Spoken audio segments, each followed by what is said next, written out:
Well, hello everybody, and welcome to the Learning for Now Festival, brought to you from Discover Education. It's great to have your company today. We've got some really interesting sessions lined up, really interesting discussions with real practitioners, head teachers and teachers who are doing the job right now and doing a brilliant job of it too. And really looking forward to sharing some ideas with you. If you'd like to share your observations and comments, you know you can always do that throughout the session using the chat facility or Q&A or raise a hand. I always like to, it's terrific when we receive your comments and questions and things, and I'll be putting your questions directly to the speakers throughout the sessions, and then we'll always try and arrange a little bit of time at the end of this first session actually to have some questions from you as well. So do join in. Also on social, if you'd like to share any comments, we're using the hashtag Learning for Now, and of course our own Twitter feed is at Discovery Ed UK. So let's crack on, and it's great to have your company. Well, this is the packed agenda. So we're going to have an introduction and a keynote from a very special guest, my favourite head teacher, who I love to catch up with, and I'll introduce him in a moment, and classroom practice, where my colleague Chris Nash is going to sit down with some terrific teachers to really hear how they're accessing this blended learning and flipped classroom and all that interesting remote learning that's going on at the moment, the Herculean effort that everybody's making for that continuity of learning and parity of provision and all those interesting challenges that we're managing to conquer through hard work. So we're going to share some of that. And then we're also going to hear from my colleague Chris Nash, who's going to give us a walkthrough, a detailed walkthrough of the Discover Education Espresso platform, which a lot of people will know and love, which has moved to a new platform actually called Experience, which gives us many more new features and functions, which a lot of teachers over the years have been asking for. So really excited about having that demo. So it only remains really for me to welcome our first guest, who is Dave McPartlin, a brilliant head teacher at Flakefleet Primary, of course.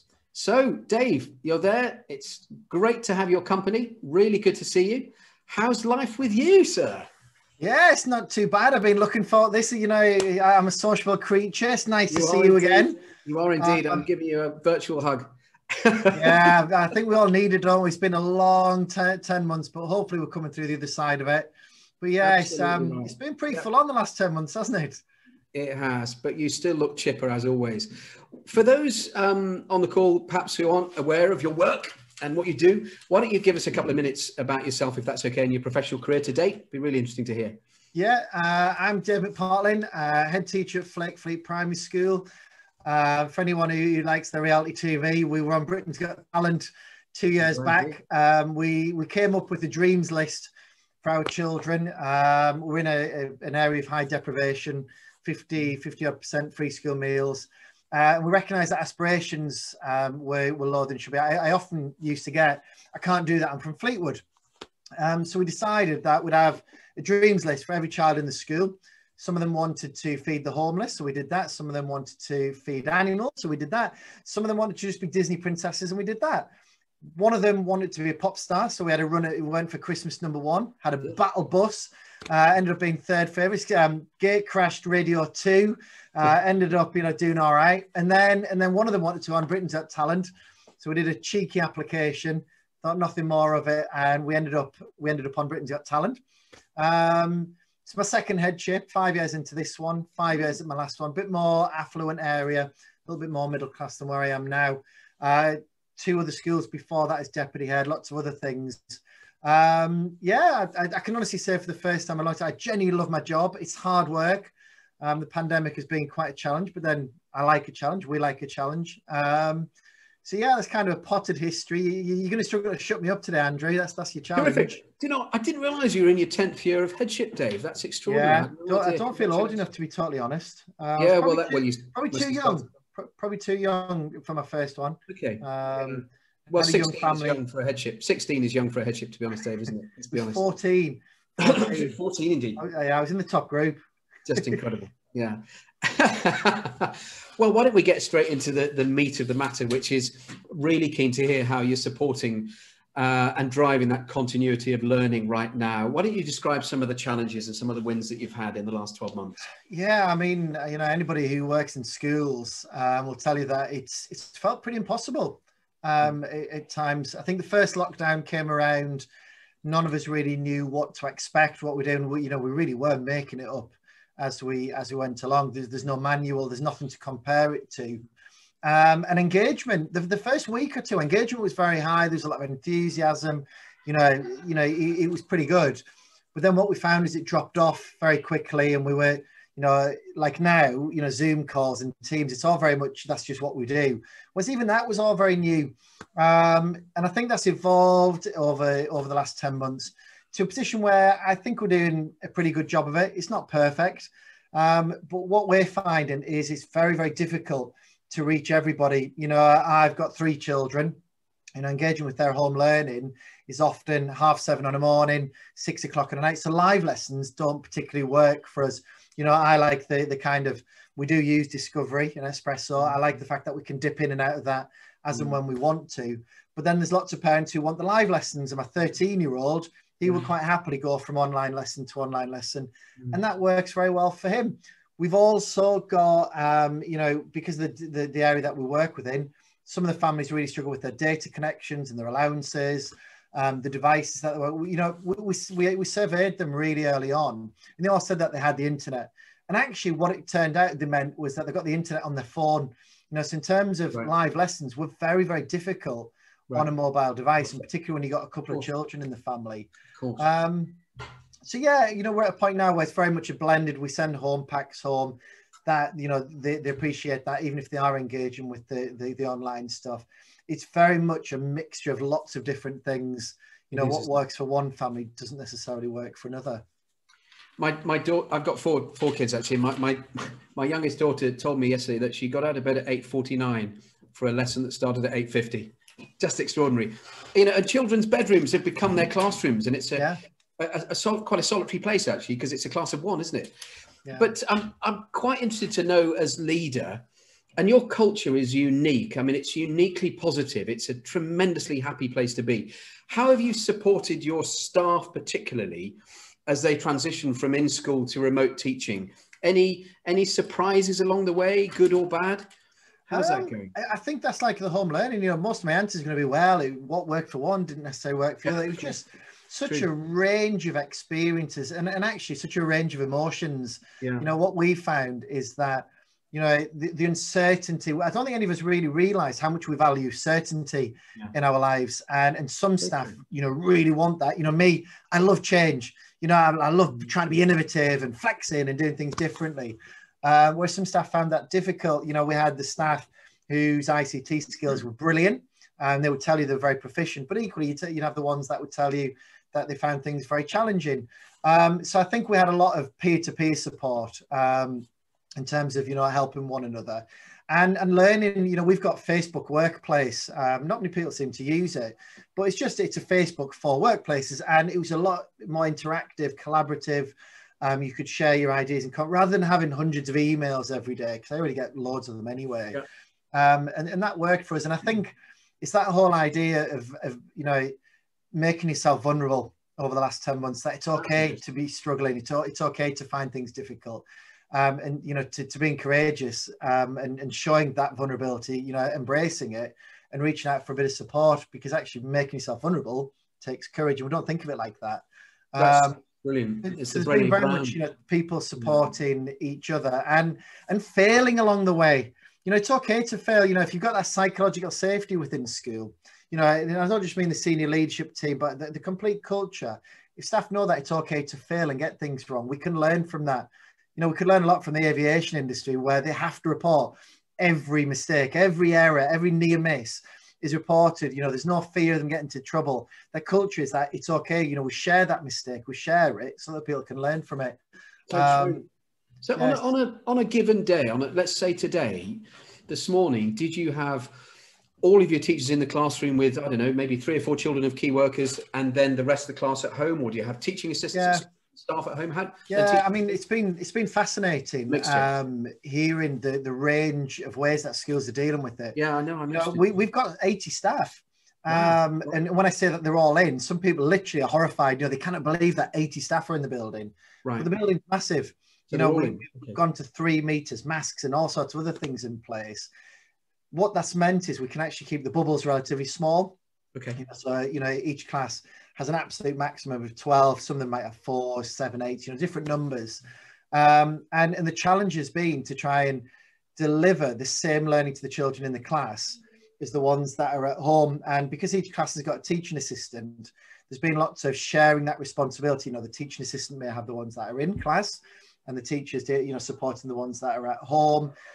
We've also had TAs and teachers going out to do home visits, Zoom in. You know, it's been very, very, very flexible in our approach. How have you done your staff meetings then? Have you had sort of your group get-togethers and so on? I mean, the reality is that's been hard. You know, there's been peaks and troughs, I guess, where there's been times where it felt okay to meet in the hall. You know, 20 staff in the hall felt okay. We had quite a lot of COVID cases, double figures just after Christmas. Right. And at the minute, we're not quite at that point where we feel that that's okay. You know, we will be. We've had, you know, I'm looking at a lovely area outside my window. We've met up outside. We had a fire pit and we roasted marshmallows, and, you know, we wrapped up warm like it was bonfire night. You know, we've done things outside on the field. We've just had to embrace it, you know, doing things differently. That leads quite nicely into the next thing I wanted to ask you about, really. You kind of touched on it, which is that I think it's well known you've established a culture of real aspiration in, may I say, possibly an area that aspiration is somewhat lacking for various good reasons. And you've got a real culture of optimism.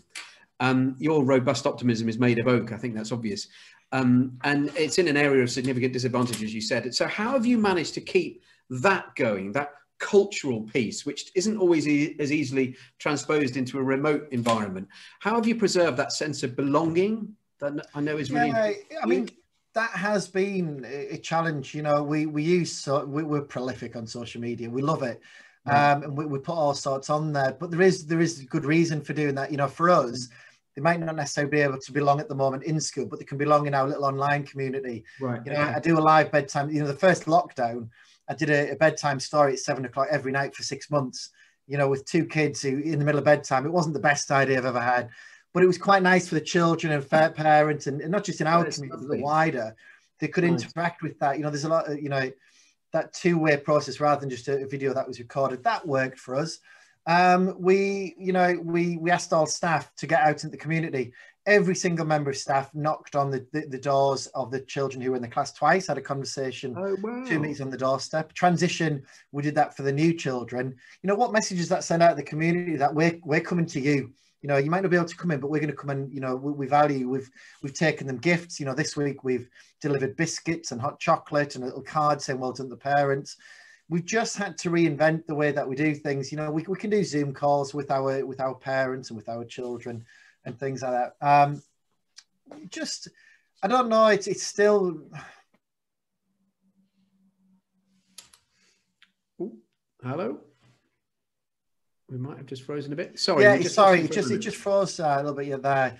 So yeah, I guess a lot of it's been done online. But even like transition, the new starters, we gave them all a new jumper and a book bag, and you know, we did a balloon arch and we met on the playground, and they were all timed to us. So it was very different. But actually, we gave them that little moment. You know, they got a picture for Instagram or Facebook. They got to meet the teachers. You know, everything's right. You can reframe everything. You can actually, most of the time, you can reframe most challenges in your life, and you can actually see the positives. It's just hard doing it when you're tired, I guess.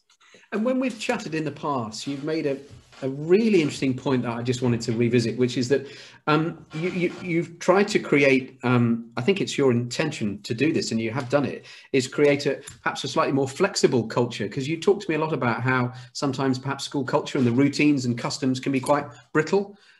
Yeah, I think what we've talked about is that we can be very rigid and you know, in our thinking at times. You know, that's our goal. That's how we're going to do it. Yeah. And actually, that being very rigid and certain about your things, you know, that concrete black and white, this is the way to get success or to achieve what we set out to. That rigidity makes you brittle. It makes, you know, you fragile. You know, that it makes you brittle. It can break very quickly when you're so set in your ways that this is how we do it. That can break very easily. And actually, when I look back on the last 10 months, we've moved, we've flexed, we've embraced, you know, the challenges that we have. And there's actually many things that we won't change moving forward that actually we really like. And there's things that we've learned. There's things that didn't work and we wouldn't do again. But it's that, you know, that flexibility in your thinking that I think leads to innovation and, you know, getting through this horrible time that we've all had.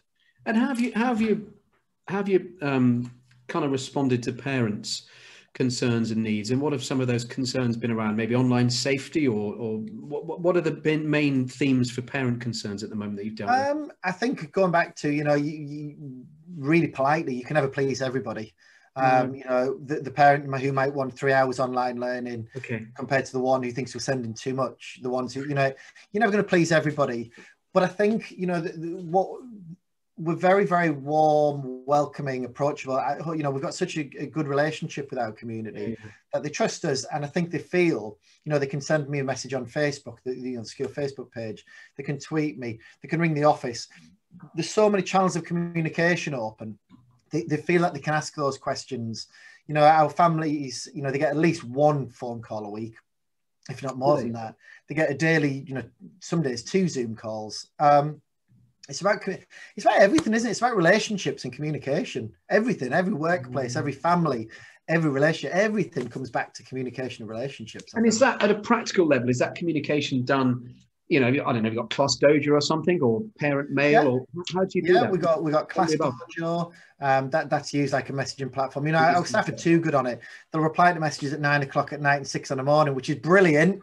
But sometimes, they need to, look after their own well-being and think about their own family. But we've got that, we've had that set up for a long time. We're very lucky. Shoreby, we put work on there. We've used that for a long time too. So it's a mixture of Class Dojo and Shoreby, and then more recently Espresso. I love the way that the new setup where you can act like the director, and you can kind of schedule things and so on. I'm thinking the people out here who don't know that I'm on a webinar, Andrew, so I apologise if it's quite lively. But it's a real school. We're a lively place. Somebody bursts in and shows you a great piece of work or something, or I can see you in action. I would love to see that. I'd love to see the smile on your face when somebody comes and shows you something they've done. I hope that happens. If not, I'm sure we can stage it. What about, you kind of touched on it, but let's maybe talk a little bit more about the well-being and resilience of staff and pupils and so forth. How have you managed to support that? Have you done that in a formal way, or just through the constant conversations? I think one of the things that staff talk about, and I think they've finally realised that it's deliberate, is that every morning I literally make an effort to walk around school. I'm not bigging myself up, but I want to say good morning to everybody. If there's an issue or they're struggling, I will see it. I'll see it on the face. They will feel that they can approach me. We can talk about it. So part of it is just that simple act of walking around every single morning and saying good morning to people. Then I stand on the gate. So if any parents, want feedback, they can do that. But we've just developed this culture within the school where it's a cliche, but we are a bit of a family. But we're not one of those families where you're too close, where you can't have those challenging. And that's what's difficult. You can be all warm and cuddly, which a lot of schools are, but you've still got to be able to have those, more challenging conversations, have those high expectations, and getting that balance can be very, very difficult. I think, we have a psychologist who's worked with the schools for 5 years since I started, where, we'd have these sessions online. We did have some in person at one point, where getting back to logic, where he would talk through some of the challenges that the staff were facing and try to get them back to a point of logic where the facts, and try not to stress and worry so much about things. They've had individual sessions, not counselling, coaching sessions that have helped. We've had some lovely nurture staff. They don't know that I know that it's them, but our lovely nurture staff, they leave gifts for the people that are looking a little bit wobbly. They leave gifts on the desk for them all. Send flowers home and things like that. But I think we embrace this idea of having a co-pilot, somebody who you can reach out to, who will tell you the truth. Not just an echo chamber. They'll tell you honestly. They'll support you. They'll give you a bit of support to get you through a tough time. It's all sorts of different things. Like I said, we roasted marshmallows at one point. When we were allowed at the summer, we had a bit of a social gathering, albeit from 2 meters. There are little things that we could do to try and keep that sense of belonging. Facebook Workplace has been brilliant for that. Quotes every morning. I'm aware of that. Yeah, not many people are, but it's really locked down. But it's just Facebook for within the workplace, and it's been a really, really good way of keeping in touch with everybody. I sensed, Dave, when we chatted, that central to this, the way you support the well-being and so forth, and just a general sort of joie de vivre of your staff, is that you're not afraid, and you mentioned this earlier, to show your own vulnerability. You're not you know, as you're modeling that, aren't you? You're modeling that vulnerability, and you're able to express that, because otherwise that it can be so hard if you have to only always be made of oak. I think that brittleness again, you know. Yeah, no, I totally agree. I'm a big softie. You know, what's difficult is sometimes I've got to step into that, you know, that place where I can have the difficult conversation. You know, ultimately, if somebody's not doing the job, I'm paid to make sure that they do. You know, I'm here for the children. You know, I'm here for the community. I'm a public servant. I tell that, you know, you are indeed. You know, it's quite important that I'm a servant to these kids in the community. True. And you know, I think the fact that I am that big softie, hopefully I'm empathetic. I care about them. You know, I love my staff, my children, and there's nothing wrong with that. You know, I think this a very, very outdated concept of being that strong leader. You know, that, you know, don't mess with me. I don't think people want to work for that these days. You know, I think people want to make a difference. They want to feel, you know, that they're part of something. I just think that's such an outdated concept. You know, results have gone up year after year, but there's more children joining us. Staff retention's 100%. It works. You know, this idea of that strong, you know, strong, determined. You know, can you remember Ofsted made that quote about, you know, the school that's improving, you know, the morale's going to be low because they're being driven hard. I mean, what a ridiculous concept. And with that in mind, I'm quite intrigued to ask you about how you've, or whether you've kept those sort of, you know, the standard sort of pupil. I mean, when I was a primary head, we had pupil progress meetings every half term, and we crunched and munched on the data, and we constantly looked, you know, rightly, it wasn't the only thing we looked at by any stretch, but we looked at the children's progression. How are you framing then, to use your word, this whole notion of catch up now? Who are they catching up with, if you see what I mean? If everybody, you know what, I find myself struggling to use the phrase catch up. Yeah, what do you think of that phrase? I don't think they're going to catch up. I actually, we've talked about this. I would much rather we talked about how we do things differently post-COVID. You know, the things that have got us through the last 10 months are our self-confidence, our self-esteem, you know, our resilience, being able to persevere, being able to reframe things, you know, being innovative, responding, you know, to change, you know, literally the night before.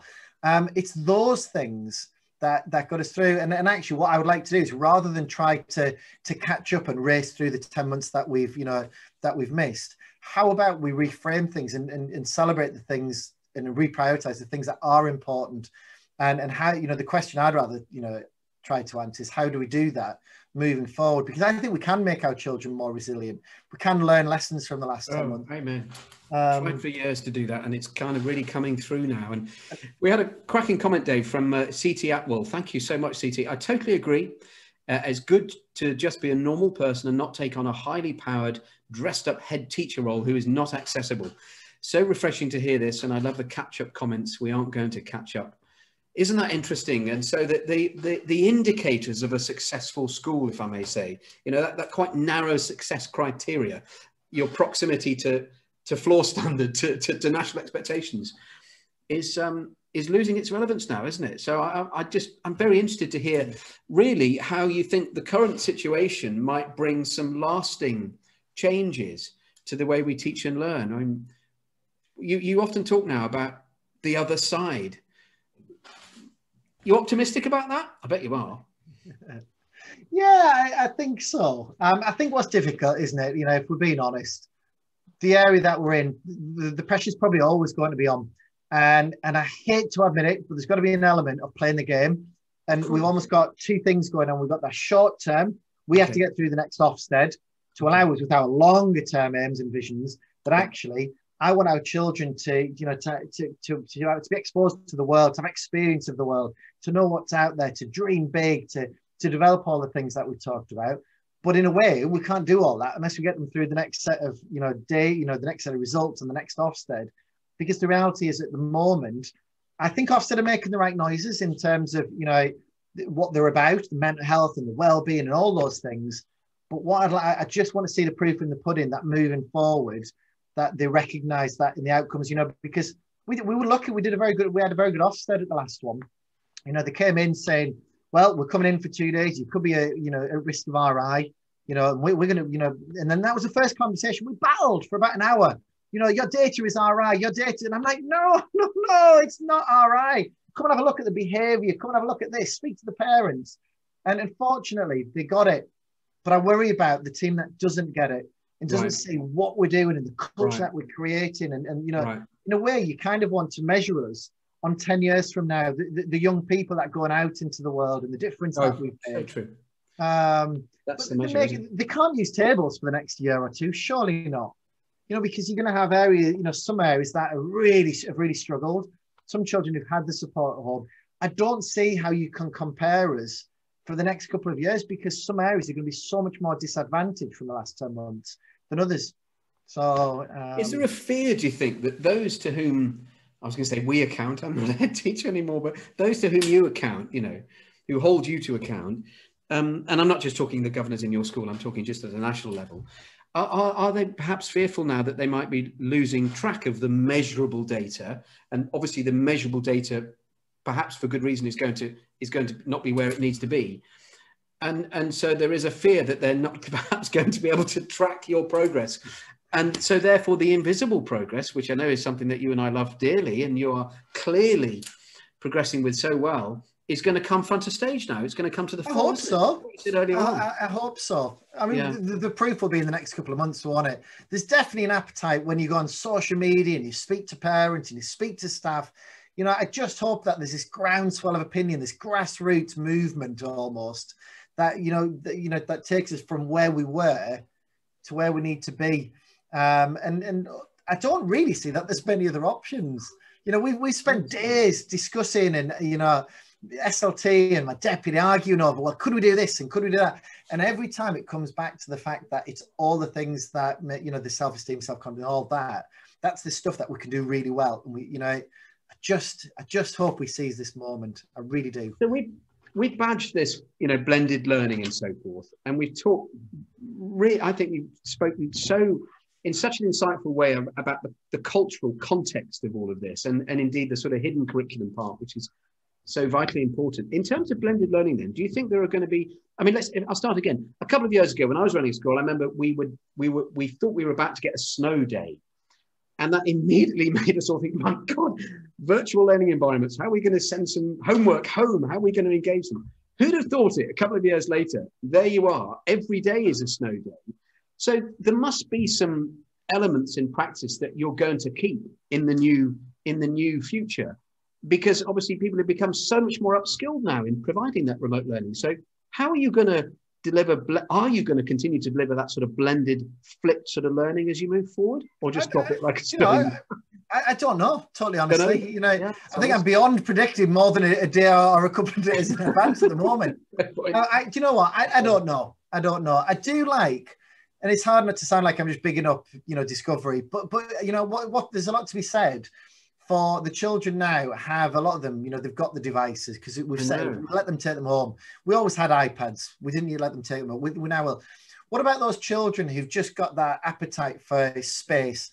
And we do our work in school, but then we very clearly signpost them, or, you know, set it up that they can go and explore that at home. You know, I would have loved that as a child, and I would have spent such a long time doing that. You know, maybe there's elements of that, maybe an element of the catch-up that I don't want to call catch-up, that we can direct them to different resources on an evening, on a weekend. I don't know, because is there a reason why we would do the blended when they're in? Hopefully we shouldn't need to do that. Don't know on that. It's going to be interesting, isn't it? It's going to be really interesting how you retain the good bits. And there have been some good bits, and you've clearly, I think there have been some. It's like parents' evening. We had almost 100% engagement rate, because they could sit on the sofa on the parents' evening. Yeah, I've done a few. They were quite happy. Sat. It was a cold winter's night. They didn't have, it was raining the night we did it. They didn't have to venture out. You know, they could literally just sit there. Didn't even have to put the camera on if they didn't want to. You know, little things like that. They worked very, very well. Video calls, you know, I'd have never got to meet you. You know, it would take months for you to end up in our part of the world. And here we are, BFFs. Do you know what I mean? You know, it's actually, but it's a beautiful thing, Andrew. But it's lovely, isn't it? You know, I keep meeting these lovely people that ordinarily, I'd have never sent you a message saying, should we do a video call? You'd have thought it was some right weirdo. Wouldn't you? It's true, though. I've met loads of lovely people during lockdown. Like, you know, I think kind of when the walls of the school, if you like, in my head have kind of, you know, come down briefly. And I think when they come back up again, as they are now doing, in a good way, I think we might find that children have grown, and to a certain extent, school and the old way of perhaps some of the customs and norms that we have shrunk a bit. Yeah. And rather than writing this generation off as the sort of the catch-up generation, I think they're going to be superheroes. Yeah. I really do, actually. Do you? I think. Yeah, I think it's the wrong narrative, isn't it? You know, last week the narrative was that they're going to have lost 40 grand over the course of their earnings, over the course of their career. It's not about, what about the children who've had that time at home? You know, that the families that have flourished during it, you know, the ones that have baked cakes and gone on walks and, you know, that have made the most of it. Because there are lots of children who are doing really good things. You know, we see the pictures that they're sending, you know, that they're sending in and things. Well, we've had a cracking comment. You might have seen it, Dave, from Caroline. Caroline, thank you for your comment. I couldn't agree more, actually. And I think a lot of other people would agree too. Hate the term catch up too. Also, we need to change the narrative from the lost generation, how much they've lost out, £40,000 lost across their career, etc. This is what children are hearing every day now, and it's so wrong to write them off. Do you know, that's such a good point, Caroline, isn't it? They're actually hearing that narrative, and that could become self-fulfilling otherwise. Yeah, so, yeah, good point, actually. Being resilient at home, you know, my 13-year-old, he's not academic by his own admissions. He's, you know, he would tell you he's not, but now he will sit and he's quite self-motivated. He's learned to organize himself, you know, to manage his day. You know, there are lots of skills, you know, patience, tolerance, you know, there'll be loads of things that these children have picked up at home, but we kind of forget that, you know, because for adults, you know, it has been very stressful at times. It certainly has been for me. So you're a motivating force, and I always say that every teacher needs energy, like a pen needs ink. You know what I mean? And I think you top people's ink up very well, actually. How do you motivate yourself? Because I believe that because I mean, you did say your own vulnerability is important for colleagues to see. How do you give yourself a boost when you have those rainy Tuesdays and thinking, I'm not sure about this? What do you do to keep yourself? We do this psychologist who comes in, Mike, we've all got these profiles, 80 of us. It costs us a small fortune, to be honest. But they're brilliant. And what it does is it helps us recognize where we get a kick out of life, you know, what energizes us. You know, when to identify when we struggle a little bit, that it's okay to struggle a little bit. You know, daft things. One of the suggestions on my profile was to take a different route home. And do you know what? It sounds really stupid, but I quite like it. I like cleaning out my inbox. I like my emails to not have very many in the inbox. I like to go for a walk. I like to reach out to people. You know, I'm really serious about the amount of people that I've met. I'll just tweet them. I'll say, fancy a virtual brew, you know, and not everyone replies, but I'll take a risk. You know, like I'll see an opportunity. You know, the other week, Sarah Cox wanted somebody on Radio 2 for a quiz. I was like, go on, I'll email. And you know what? Most of the time, and she did. And it was brilliant. It was like, yeah, come on, let's do it. You know, I like doing things differently. I like taking myself out of my comfort zone. I like taking on a new challenge. You know, like at Christmas, we did a nativity where we had Piers and Susanna. We had Phil and Holly, you know, with all these people. Yeah. You know, that took ages of my time, but it was on a night and a weekend, but it energized me. It gave us something to throw our energy into and to look forward to. You know, it's just thinking about where do we get our kick? What do we get our kick out of? And making those opportunities happen, I guess. Absolutely. Absolutely. Well, it's been absolutely fascinating talking to you. It really has. And I knew it would be, actually. I knew it would be a real cracker. And I'm just looking at some of the comments, actually. One from Ross, thank you. Great for the children to see teachers being in the discomfort zone for a change. They have to do it all the time. Isn't that interesting? Gosh, yes. I think some of the biggest learns are sometimes outside our comfort zone. And we're all out of our comfort zone in a way, aren't we, really? And it's okay to feel like that. You know, we all, you know, what I found, I said Mike Rotherham, honestly, Google him, he's amazing, but he works with, you know, Olympic athletes, blue chip companies. I said, why don't these people stress? Why don't they struggle through life? I said, you know, I really struggle with anxiety and I worry, you know, I won't sleep on the night because I'm so stressed about and worried about stuff. And he said, Dave, everyone does. Everybody worries, but we don't always recognize it. We're not always comfortable admitting that to ourselves, never mind to other people. You know, we all, you know, sometimes you can see when people are stressed in school because they start being a bit feisty. They take it out on the wrong people. So rather than getting, you know, wound up by it and stressing me out, I'll actually go, are you okay? You know, are you actually all right? You know, life can be difficult, and you know it's okay to admit that, isn't it? Life's not always going to be perfect. It's No, not always indeed. going to be better roses. No, indeed. So I think, as we said, I think this generation, students right now, I think are going to be top to the brim with resilience and so forth. Okay. They really, I think they'll take on anything, and I sense that you have a culture where children will take on anything anyway. They don't even bat an eyelid now. They don't even bat an eyelid. Like, right, come on, what are we going to do? We're going to do this. And in the staff of the service, I remember 3 years ago, we got the Blackpool Winter Gardens, big iconic venue in Blackpool, for our Christmas single. We got totally carried away, and we were going to have a launch party. And the launch party was in a week. And we had to bus 400 kids to Blackpool. But not only that, they had to put on a show. Everybody had to put on a show. You know, they had to do one act in a week's time. And I remember going away thinking, I wasn't bothered about getting all the staff together to tell them this is what we're doing, and listening to them when they left. I'm like, yeah, we could do this and we could do that. And then a week later, we bussed 400 kids on so many coaches, and we had this amazing experience. And that for me is, you know, that's self-efficacy. That's the belief that you can do anything that you put your mind to. And there's you know, you can talk about it, or you can show people, can't you? It's contagious. And is that the same? Is that the same for staff? I sense, is that the same for staff too? That if staff are encouraged, your colleagues are encouraged to think big and to come up with some interesting ideas and see what you think of them, you'd probably rather see that, wouldn't you? Than nothing is off the table. Nothing's off the table. I thought you'd say that. And the reality is, some things work. It's brilliant, and some things don't. And I think what we're very good at is, you know, our big thing is dare to dream. It's everywhere. Jumpers, you know, on the walls, everything. But actually, in brackets, that's not written anywhere. It's dare to fail as well. You know, dare to get it wrong. You know, we filter our aspirations and our ambitions, don't we, by what's socially acceptable. You know, I remember the day we changed our Facebook page to Flakefleet for Christmas #1. People were openly mocking us as if they, you know, and you know what? We had the most incredible adventure. And in the end, we were 64th or something. You know, 67th. I can't remember what it was. I didn't care, but we had this brilliant month.